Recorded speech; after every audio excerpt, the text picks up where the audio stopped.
Oke pemirsa, kali ini kita akan fokus ke Prancis. Prancis akan secara resmi mengakui negara Palestina pada sidang umum Perserikatan Bangsa-Bangsa bulan September mendatang. Keputusan ini diumumkan langsung oleh Presiden Emmanuel Macron melalui surat diplomatik yang disampaikan kepada Presiden Palestina Mahmoud Abbas. Jika terrealisasi, pemirsa, Prancis ini akan menjadi bagian atau menjadi negara anggota G7 pertama yang mengakui Palestina sebagai negara merdeka. Langkah simbolik yang dipandang ini tepat dan dapat memberikan tekanan baru terhadap diplomasi Timur Tengah, terutama setelah serangkaian agresi militer di Gaza. Sikap Prancis sebenarnya konsisten ini mengutuk pembangunan permukiman ilegal Israel, namun tetap tidak mengambil langkah konkret pengakuan. Menyatakan pengakuan hanya akan dilakukan bila bisa mendukung proses perdamaian yang nyata.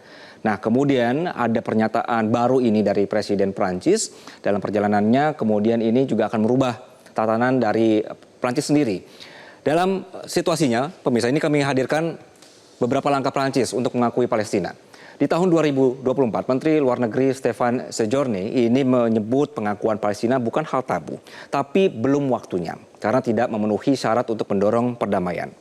Kemudian Prancis menahan diri, berbeda dengan Spanyol, Irlandia, dan Norwegia yang mengakui Palestina pada Mei 2024. Lalu, 24 Juli kemarin, Presiden Emmanuel Macron menyampaikan surat kepada Presiden Palestina Mahmoud Abbas menyatakan niat resmi mengakui negara Palestina di sidang umum PBB September 2025. Prancis menjadi negara-negara ekonomi besar di dunia G7 pertama yang mengambil langkah pengakuan ini secara belak-belakan. Dan selanjutnya rencana Prancis akan ditegaskan dalam konferensi perdamaian internasional di New York yang diselenggarakan PBB dengan ko-presidensi Prancis dan juga Arab Saudi. Nah, diharapkan ini jadi momen strategis untuk menggalang dukungan internasional terhadap solusi dua negara. Pemirsa, langkah Presiden Emmanuel Macron yang menyatakan akan mengakui Palestina sebagai negara merdeka ini tentu ada protes, ada respons dari berbagai dunia internasional. Ini kami hadirkan. Ada yang positif menentang, kemudian ada yang mungkin masih sembunyi-sembunyi tidak mau menunjukkan apa sikapnya. Sejumlah negara Timur Tengah menyambut baik keputusan Prancis. Misalnya Arab Saudi, Qatar menyebutnya sebagai langkah bersejarah yang bisa membuka jalan menuju perdamaian di Timur Tengah. Jordania juga memuji keputusan ini sebagai dukungan nyata terhadap solusi dua negara. Namun dari kubu seberang, Israel ini bereaksi keras. Perdana Menteri Benjamin Netanyahu menyebut pengakuan ini sebagai hadiah bagi terorisme. Amerika Serikat juga menolak langkah Prancis, menyebutnya sebagai keputusan sepihak yang bisa memperkeruh proses perdamaian.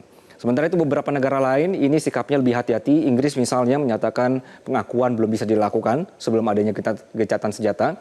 Kemudian Jerman, Italia, Kanada, kemudian juga ada Australia, ini memilih menunggu dan menekankan pentingnya proses dialog langsung antara Israel dan Palestina.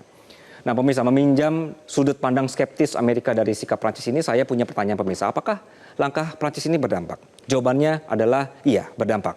Dampaknya bisa terasa di level global. Prancis akan bergabung dengan Tiongkok dan Rusia sebagai anggota tetap Dewan Keamanan PBB yang mengakui Palestina.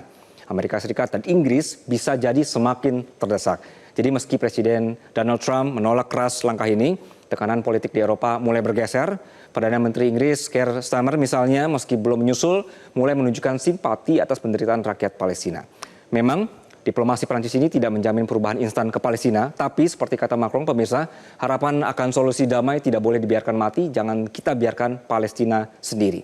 Jelajahi cara baru mendapatkan informasi. Download Metro TV Extend sekarang.